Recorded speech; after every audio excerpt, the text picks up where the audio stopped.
I welcome all the living, practicing Hindus from all over the world. I welcome all the Sarvanyapeta Kartas, Yajamans, manifestors, Sarvavarityahis, Shrimahans, Mahans, Kotaris, Tanedars, visitors, viewers, Kayakalpa Yoga participants, Kailasa's e-Gurukul students, Kailasa's NHU students, Paramashivoganas, Paramashivoham Season 10 participants, all those sitting with us live on Kailasa TV, Kailasa's NTV, Kailasa's HNTV and other social media platforms. I welcome all of you with my love and respect. On this auspicious second day of the Ganesha Chaturthi Brahmotsavam, today in the Adi Kailasa Nithyananda Peetham, Shri Mahaganapati Ananda Ganesha with 8 hands and 8 ayudhas is gracing in Sarva Lankara on the Bhuta Vahanam. We now offer our worship at the feet of Shri Mahaganapati, Shri Ananda Ganesha, and at the feet of His Divine Holiness Guru Mahasannidhanam, Jagat Guru Mahasannidhanam, our most beloved Swamiji.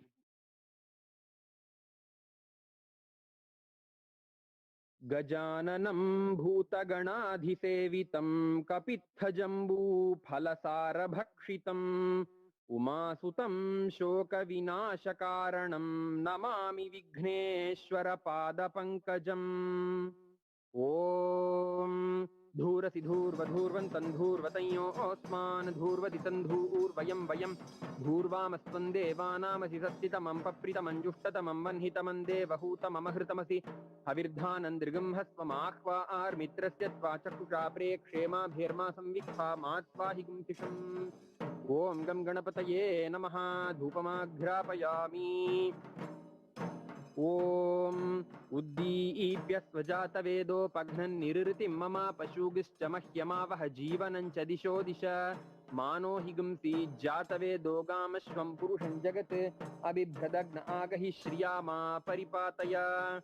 Om Gam Ganapataye Namaha Yekaharati Deepam Sandarshayami. Om Madhuvatarta Yate Madhuksharanti Sindhavaha Madhvirna Santoshadhihi Madhunakta Mutoshati Madhumatparthivagam Rajaha Madhudyaurastunas Pita Madhuman no Vanaspatir Madhumagam Astu Madhvirgavo Bhavantunaha Madhu Madhu Madhu. Om Gam Ganapataye Namaha. Nana Vidhani Naivedyani Nivedayami. Nivedananantaram Achamanam Samarpayami. Om Namo Vratapataye Namo Ganapataye Namah Pramathapataye Namaste Stulambodaraye Kadantaya Vigna Vinashine Shivasutaya Varadamurtaye Namaha. Ekadantaya Vidmahe Vakratundaya Dhimahi Tanno Danti Prachodayat. Natatra Suryo Bhati na Chandra Tarakam Nema Vidyuto Bhanti Kutoyam Agnihi Tameva Bhantam Anubhati Sarvam Tasya Bhasa Sarvamidam Vibhati. Om Gam Ganapataye Namaha. Om Shri Mahaganapate Namaha. Shri Ananda Ganeshaya Namaha. Sarvadeva Devi Surupaya Bhagavate Shri Nithyananda Paramashivaya Namaha. Sarvopachar Pujarthe Sarvaparadhakshamapanaarthe Samastamangala Praptyarthe Ananda Karpura Nirajanam Sandarshayami Rakshantharayami.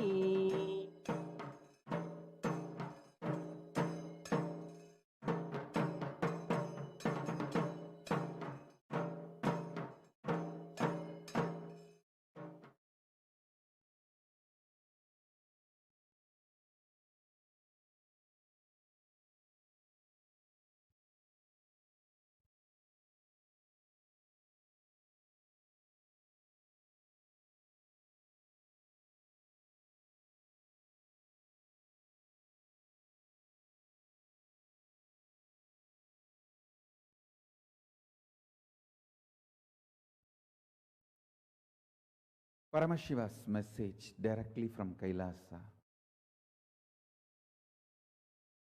Conscious elasticity is ability to unclutch and operate. Ability to unclutch and operate. In Sanskrit, we use the word called Sahaja Samadhi. Ability to be absolutely stress-free, but alive, active, vibrant.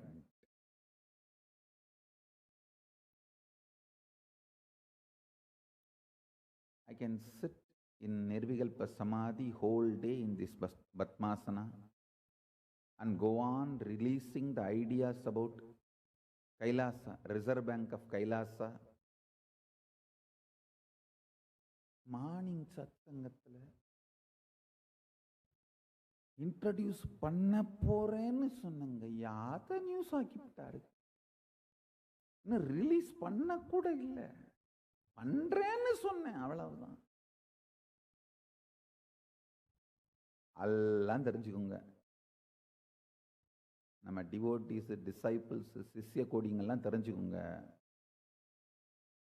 உங்களை விட சின்சியரா அவனுங்கெல்லாம் சத்சங்கம் பார்த்துட்டு இருக்கானுங்க. அவனுங்க enlighten ஆகிறது மட்டும் நீங்க ஆயிடுங்க. என்னையா போற போக்க பார்த்தா அந்த காலத்திலலாம் ஒரு சாதாரணமா நாடுன்னு நடத்துற ஒரு என்ன பண்ணுவாங்க, அந்த நாட்டோட பிரசிடென்ட், பிரைம் மினிஸ்டரு, அதிபர், இவங்கெல்லாம் ஏதாவது ஒரு விஷயத்தை உலகத்துக்கு சொல்லணும்னா அவங்க மீடியாவை கூப்பிடுவாங்க, ப்ரெஸ் மீட் நடத்துவாங்க, சொல்லுவாங்க, அது உலகம் முழுக்க பரவும். நம்ம இருந்த இடத்துல இருந்து எதையோ சொல்லிட்டே இருக்கிறோம். அவன்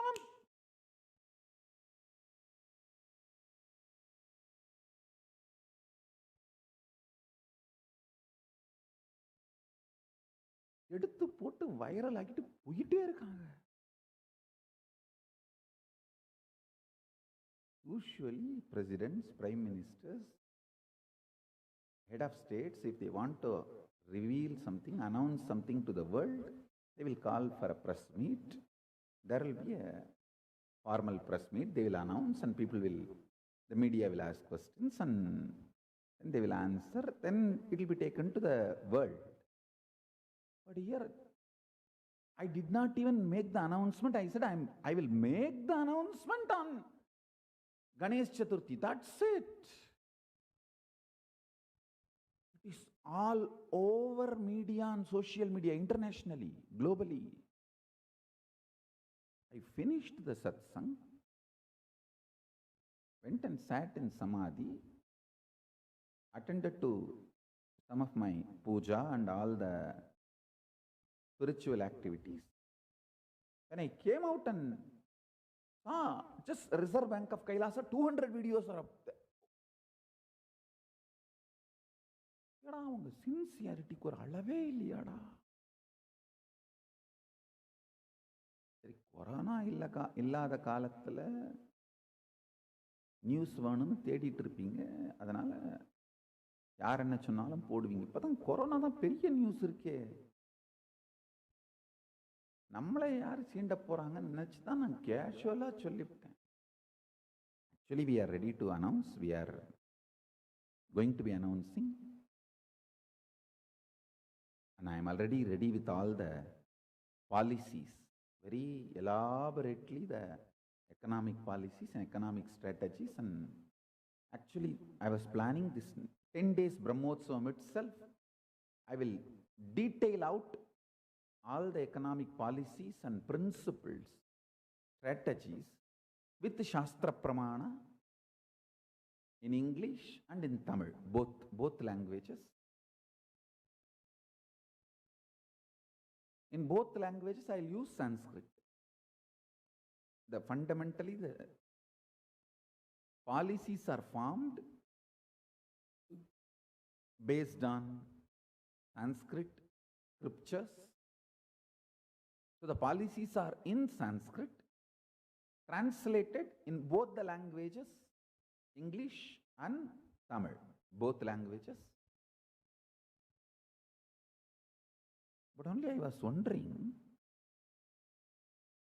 Still, I am not able to logically understand why this Reserve Bank of Kailasa became so popular, viral.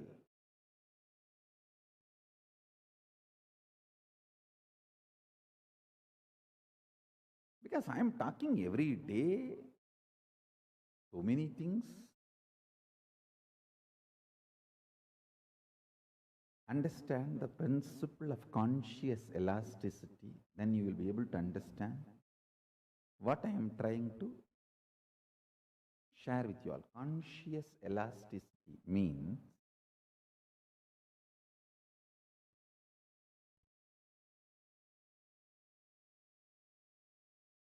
ability to completely unclutch and ability to fully involve both.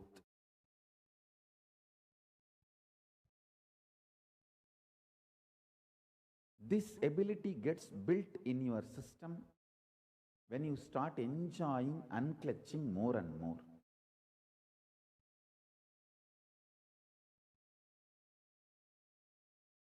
There was a great saint, Ramalinga Vallalar, in South India. He gives a beautiful 3 instruction. Pasittiru, Thanittiru, Vizhittiru. Means always body should feel hunger.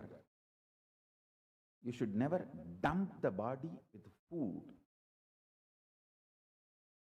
and seal it up to this. Pasittiru. Always body should be functioning. Alive, hungry, burning.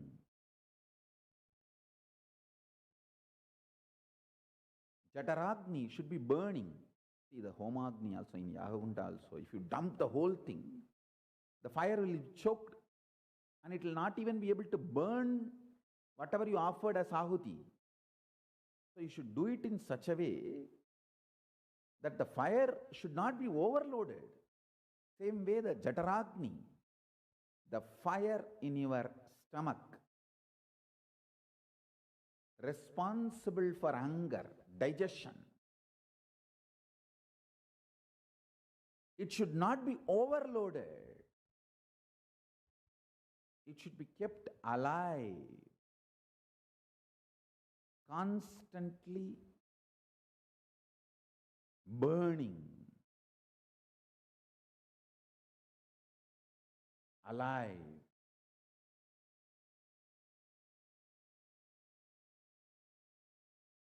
Excited, inspired, burning. Listen carefully. Pasittiru means keep your body hungry. Always, always a level of hunger should be there.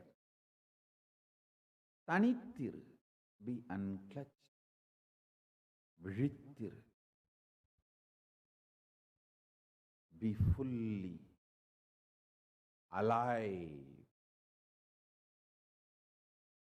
in the state of Turiyatita and Turiyatita.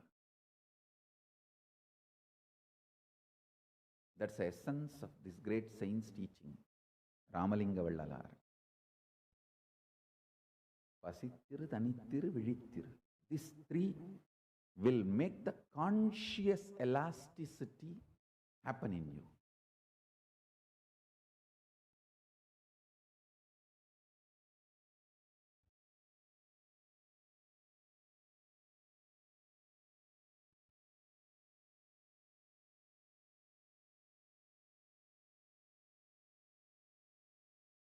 I tell you,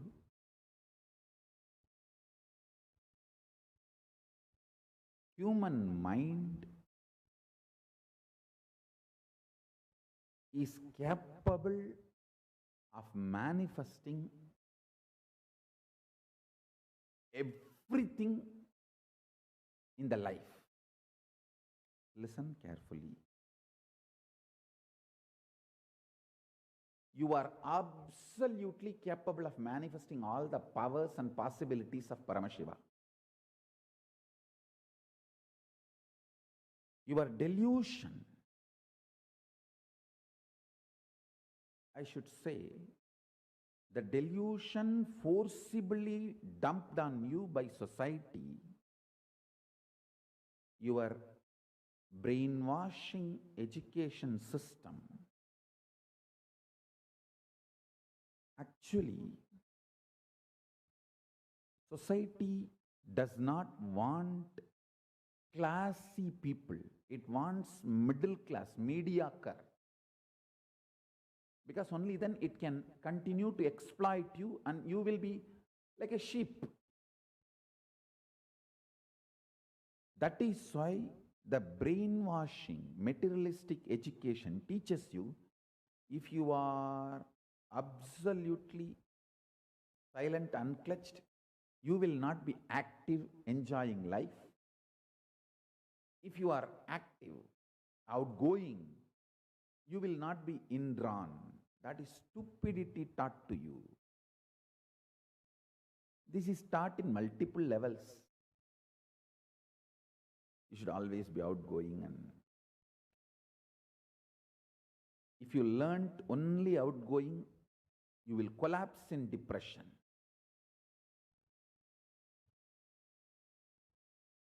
If you learnt only going inside,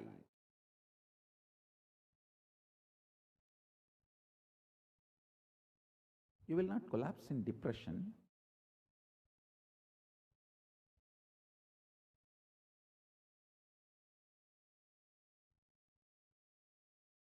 Maybe you will be a little impractical with the outer world.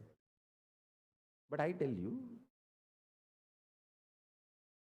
real unclutching is neither only going inward nor only going outward.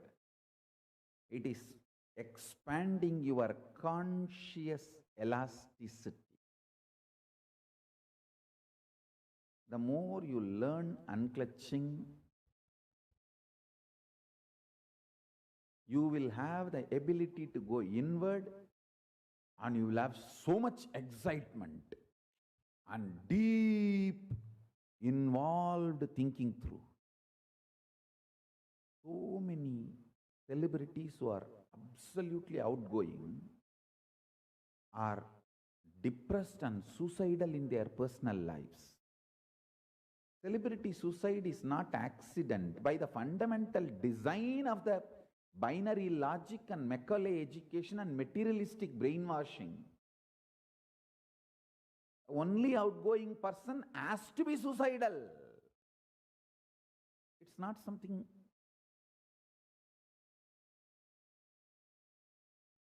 rare, whether comedians or stand-up comedians or all celebrities, the film actors or even the celebrity journalists, stage actors. The only outgoing, and you see, if you are brainwashed, you are capable of only one thing. That is all is needed to destroy you. Either you die as a mediocre forever, or you live as conflicted genius and collapse. I tell you, conscious elasticity.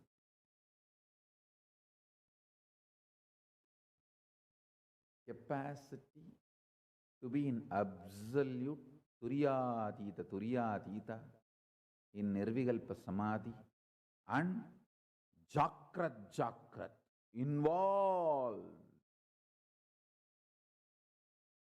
Conscious elasticity means you can catch a thought before it gets formed inside you. Microscopic. And you can see the stars. Telescopic. And know the path it is traveling. Understand? You can catch a thought before it forms inside you. Microscopic. You can see the stars and its path. Telescopic. Is what I call as conscious elasticity, I tell you, you are simply capable of it. You are simply capable of it.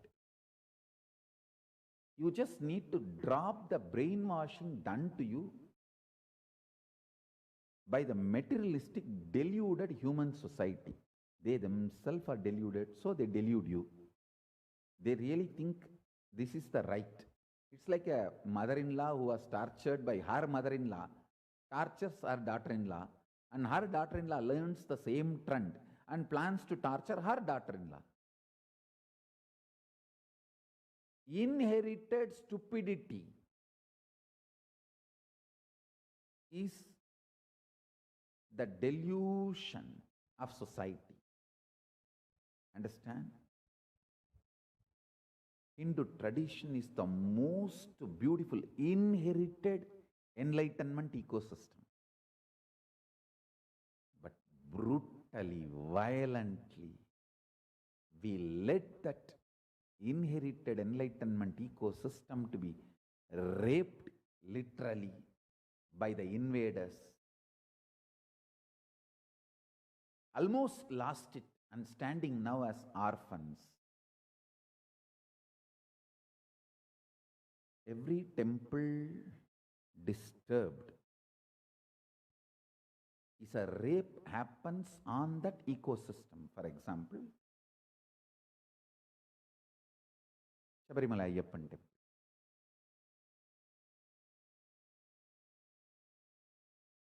If the Agama and the tradition the sacred heritage says don't allow mensurating women to this temple. That's it. It is to keep that enlightenment ecosystem of that temple for which that infrastructure, that temple was created. To be kept alive, those principles should be followed. Crossing that is literally abusing, raping that enlightenment ecosystem. It is not good. It is not right.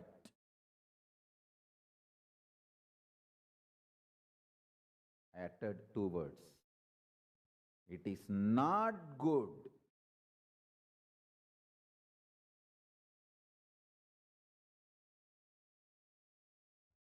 It is not right.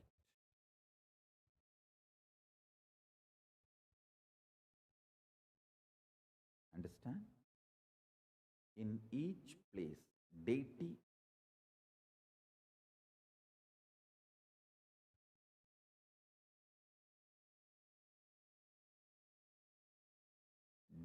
is birthed. Means God is requested and prayed to take birth in the form of that deity, like Parandama has taken the Archavatara of Attivaradar due to Brahma's prayer.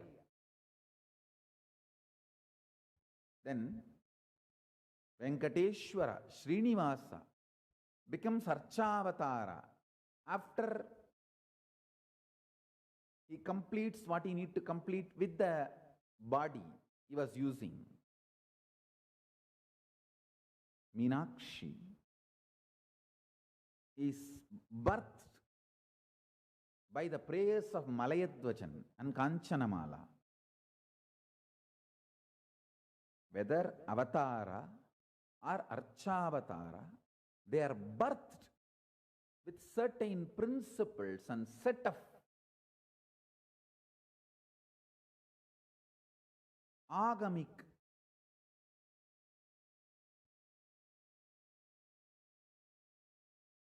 cosmic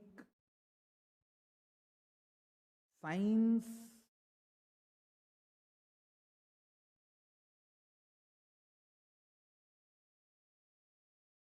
cosmic principles Understand? Treating them so cheaply, so lightly.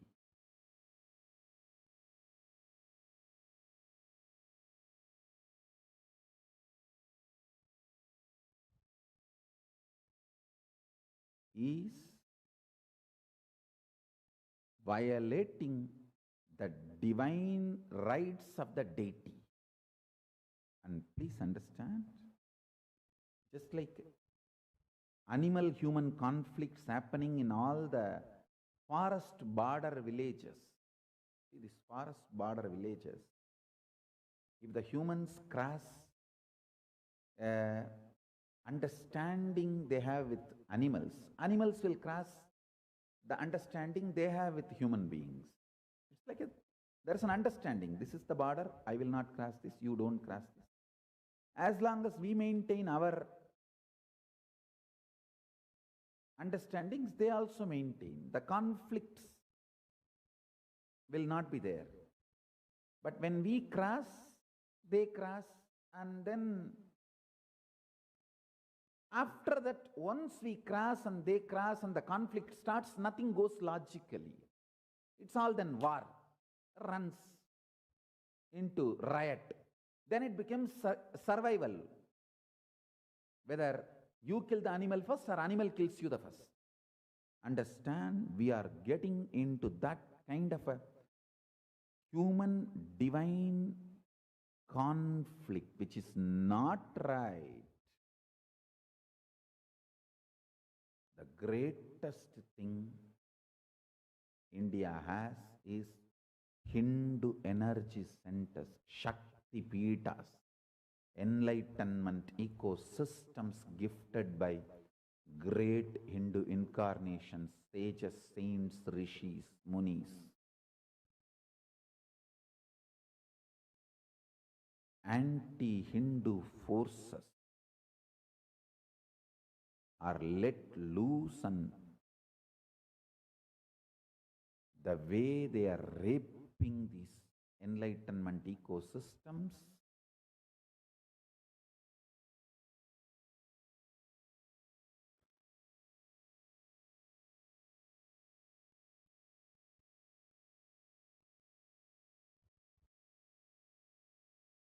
is leading to human divine conflicts.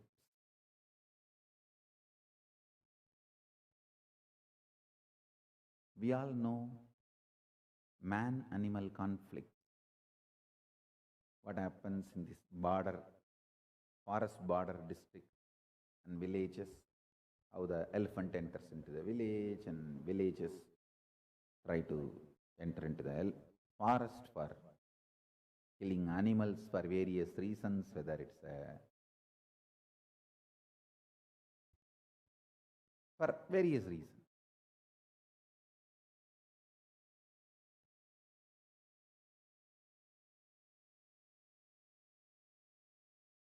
Invading the sacred is neither good nor right.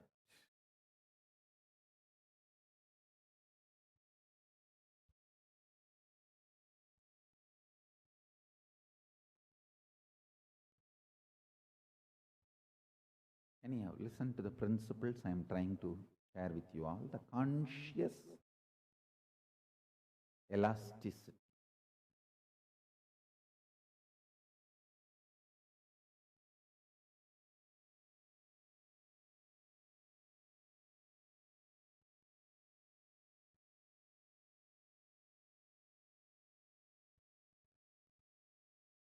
Learn more and more to be alive, awake,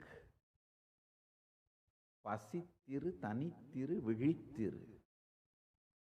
Always be hungry. Means don't dump food, and always be unclutched. Always be alive, fully involved.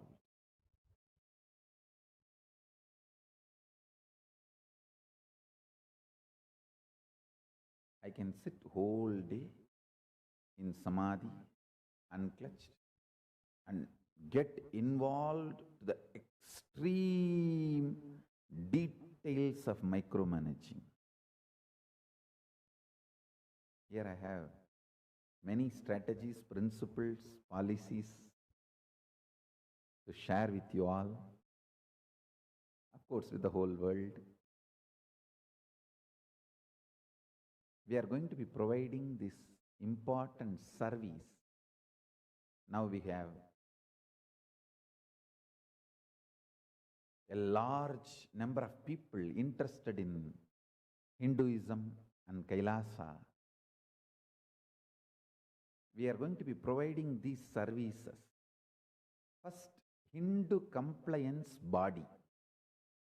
See, just like Islam has their structure of halal meat. Even in the meat, they have a standard. These all the procedures should be followed. Only then, this is the meat accepted as per their religion, their standards, their beliefs.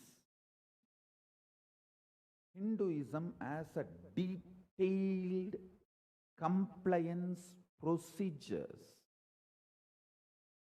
for everything. Food, business standards. Just like many countries have their own standards for service providing, for hotels, for any services provided, even for that there are standards. In some countries they call it ISI mark, some countries AG mark, each country has their own system. The compliance system to classify the standard, like 3-star hotel, 4-star hotel, 5-star hotel, how you classify. Some religions have their compliance system, some nations have their compliance system. I wanted to revive the Hindu compliance system to the whole world. We are going to do this as a service to the world. We are not going to charge anything for this.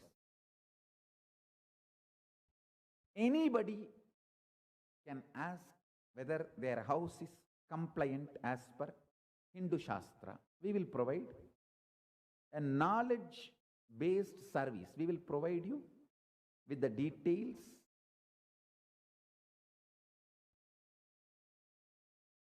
This is the way the house should be as per Hindu compliance, like a Vastu, based on Kamika Agama Vastu. Kamika Agama is the Vastu Agama.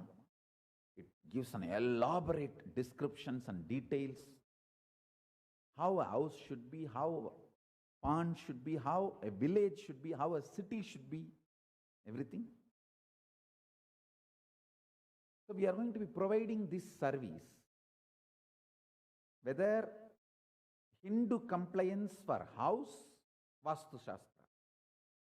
Hindu compliance for personal jewelry. Please understand, the Hindu gemology is Hindu compliance for personal jewelry. You are born in this nakshatra, Rashi. So these are the precious gemstones, will be best for your attitude and aptitude and to keep you maximum available for yourself and for the world.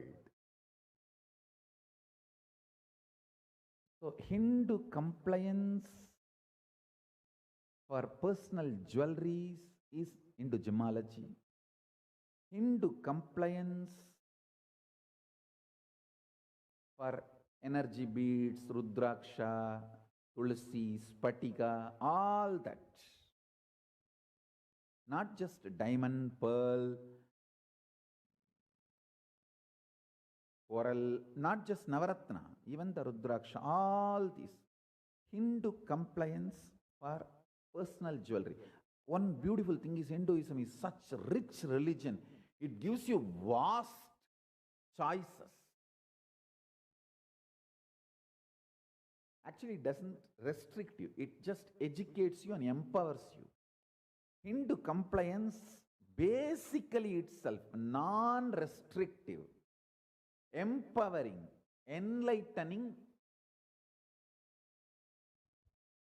principles is fundamentally the Hindu compliance principles.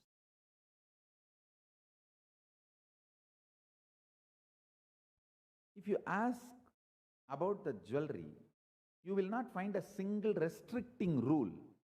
You will only find empowering principles. You have this option, this choice, that choice. So much you can enjoy with all this using your own creativity. Same way, house.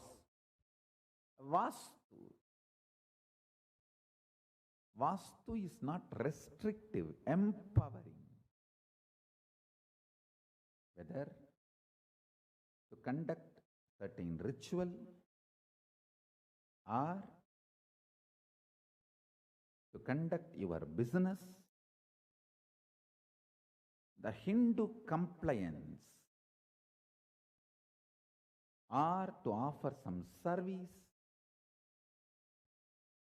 Elaborate scriptures are available. I am going to revive and make it available. Please understand, somehow unfortunately, last 200 years, forcibly, we are made to believe Hinduism is functional principle only for enlightenment and spirituality. It is absolutely dysfunctional for political, social, economical system. See, making Hindu family structure, Hindu social structure dysfunctional is the greatest crime done against humanity.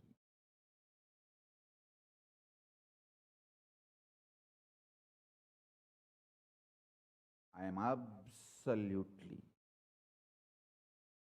against so many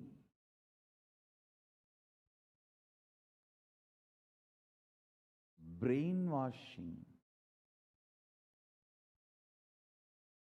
attacks on Hinduism.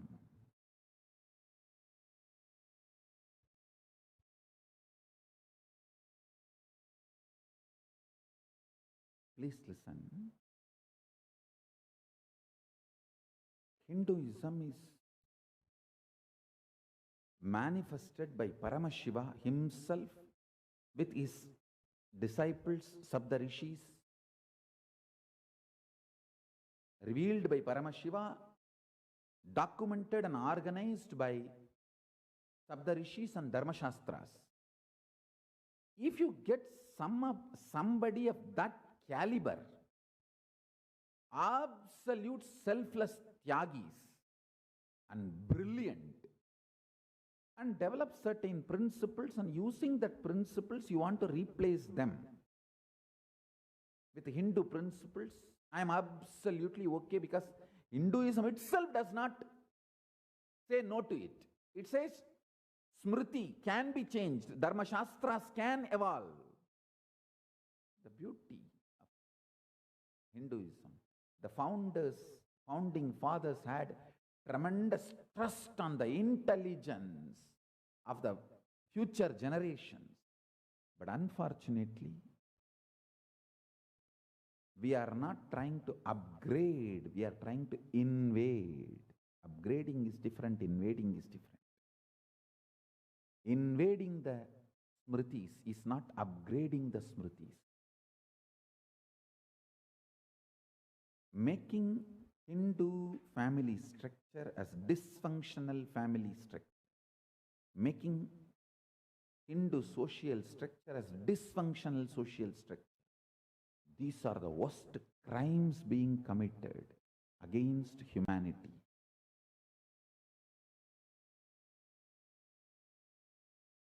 We wanted to revive the Hindu compliance body. Whether you want to build a temple, you want to build your home, we support you, help you with Hindu law. The Hindu compliance, Hindu principles,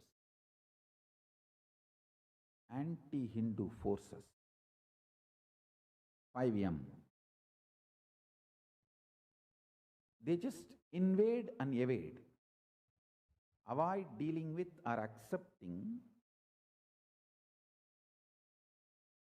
morally, legally required responsibilities, but just invade. That is the way Hinduism is being abused and literally raped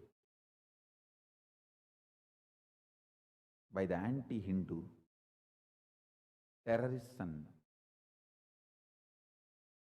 mafia.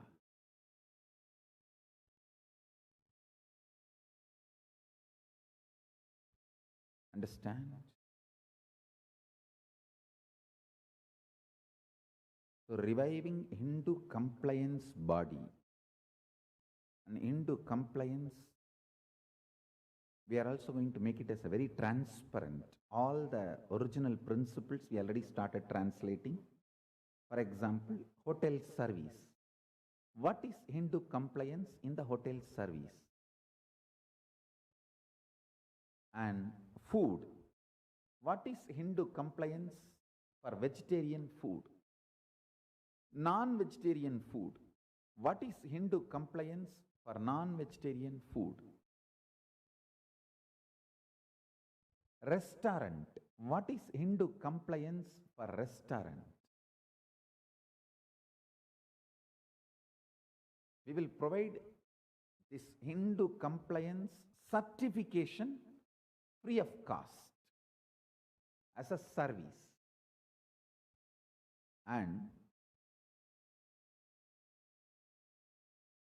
as you all know that I launched 6 Om. Saffron Om, Yellow Om, Green Om, the social service organizations, bodies.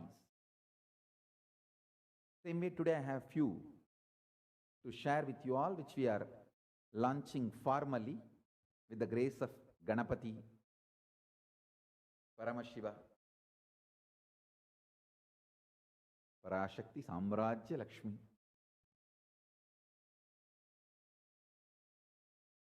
Hindu import and export, IMPEX, Hindu IMPEX services for strengthening and promotion of global import-export of Hindu products, Hindu goods, Hindu services that support Hindu principles, Hindu international trade, is the exchange of capital across international borders or territories because there is a need or want of Hindu goods, Hindu services or Hindu products. In most countries, such trade represents significant share of gross and domestic product. With this principle,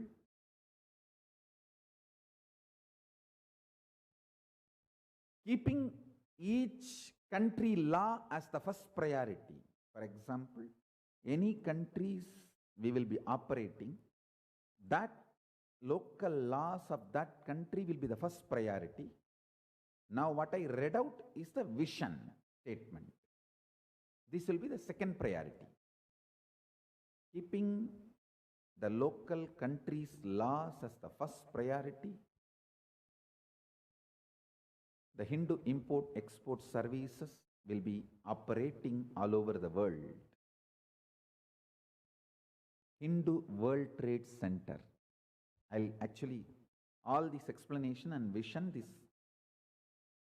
strategies, policies, economic policies, everything I will publish it with the Shastra Pramana, with the original Sanskrit Shastra Pramana references and English translation and Tamil translation, practical implication and executive order, everything.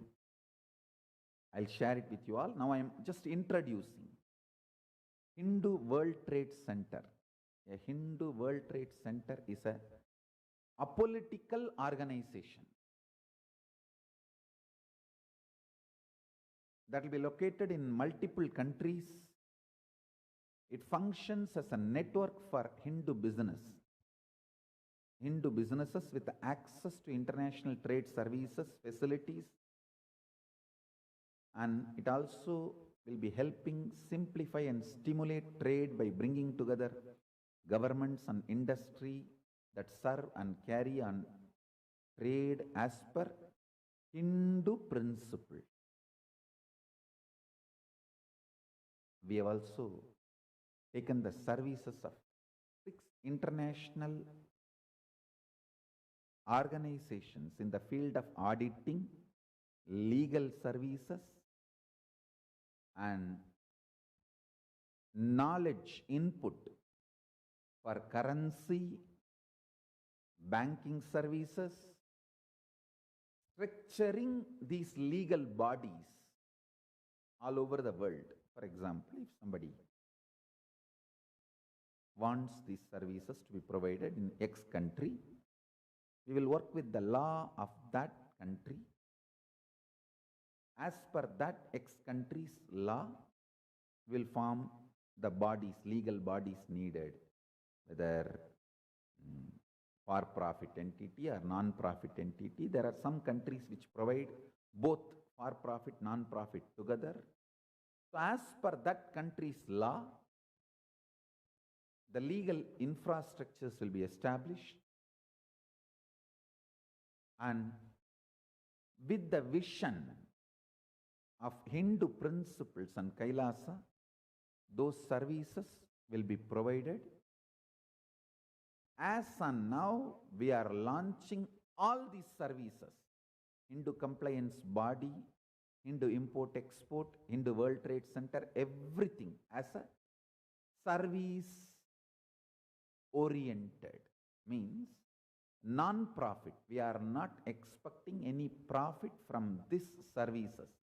We are going to provide these services to help people live Hindu principles. As and now, this is the policy. There will also be an organization, Hindu Holdings, that owns the stock of Hindu companies. The Hindu holding company, it doesn't produce any goods or services itself. Its purpose is to own the shares of other Hindu companies to form Hindu corporate group.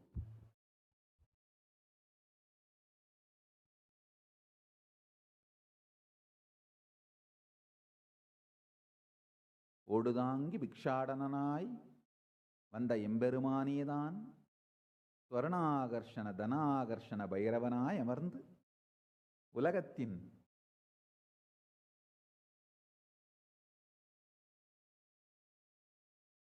அர்த்தத்தை அர்த்தத்தோடு நிகழ்த்துகிறான்.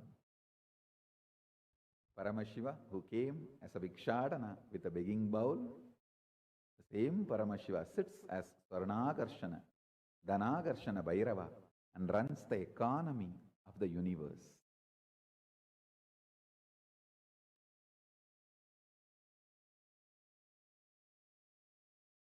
So as and now, I am introducing all these principles, services, strategies of Kailasa.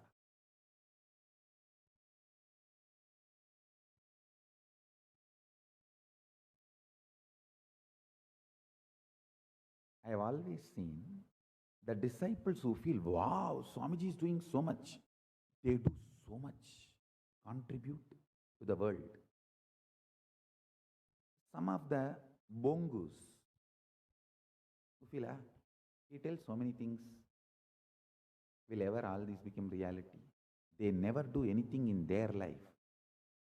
They are extreme, frozen, convinced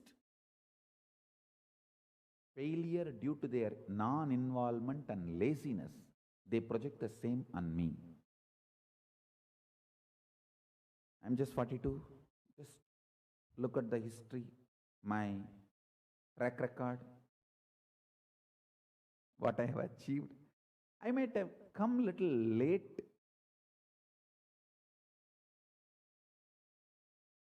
to deliver whatever I claimed, but never went without delivering. Whether it is a software to make the animals speak in Sanskrit and Tamil, or powers of Paramashiva, I might have come few days late, but never missed delivering the product. See, sometimes the delay in time happens due to the attack from the anti-Hindu forces, and how I need to handle them and then contribute my positive contributions. Unfortunately, Hindus are too broken. That's the right word I'll use. Last 1,000 years of slavery, and especially 200 years of brutal brainwashing and slavery, Hindus lost confidence that Hinduism is a functional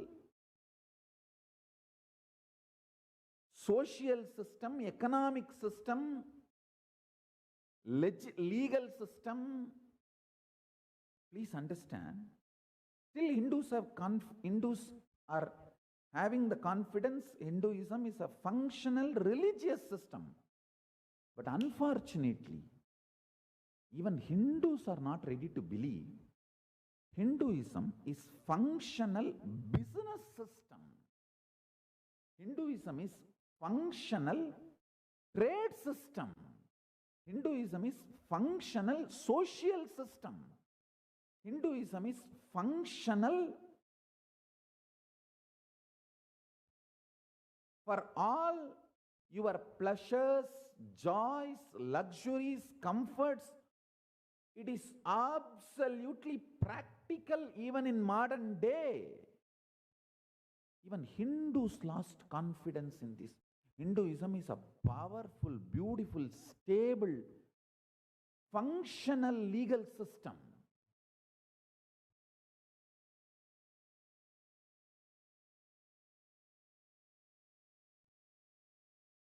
It is amazing functional economic system, functional legal system, functional social system, functional moral system. I am trying to revive each of that aspect through a ministry. The finance ministry of KAILASA is with the only vision and motive of making world understand Hinduism is a functional economic system.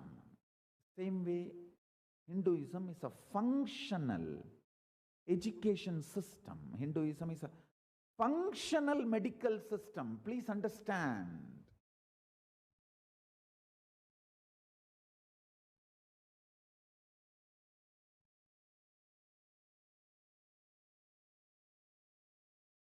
As simple as attending to your headache to head transplant surgery.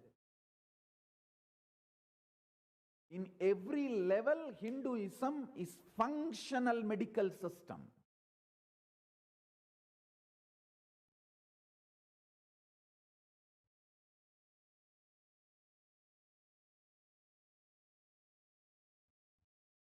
So my job is to make people feel confident about functionality of Hinduism. Hinduism is amazing.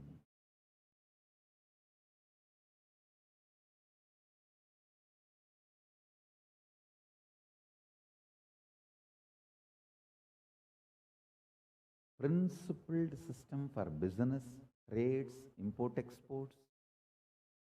We had a beautiful functional principles and laws. I'll be reviving all of that and revealing it to the world. I am not competition for any country, any religion. I don't hate any country, any religion. I just want to revive Hinduism and Hindu principles. I have tremendous confidence on Hindu principles due to the inspiration given to me by Paramashiva and my own gurus. Guru Parampara. So I want to revive the Hindu economic principles, not competing with any country or any religion, complementing to all countries and all religions. I am not competition, I am complement. With this, I bless you all. Let's all radiate with integrity, authenticity, responsibility, enriching, causing, living Shuddhatvaita Saivam. The state, space, powers, being, superconsciousness and Kailasa of Paramashiva. Paramashivoham. Om Nithyananda Paramashivoham. The eternal bliss, Nithyananda. Thank you. Be blissful.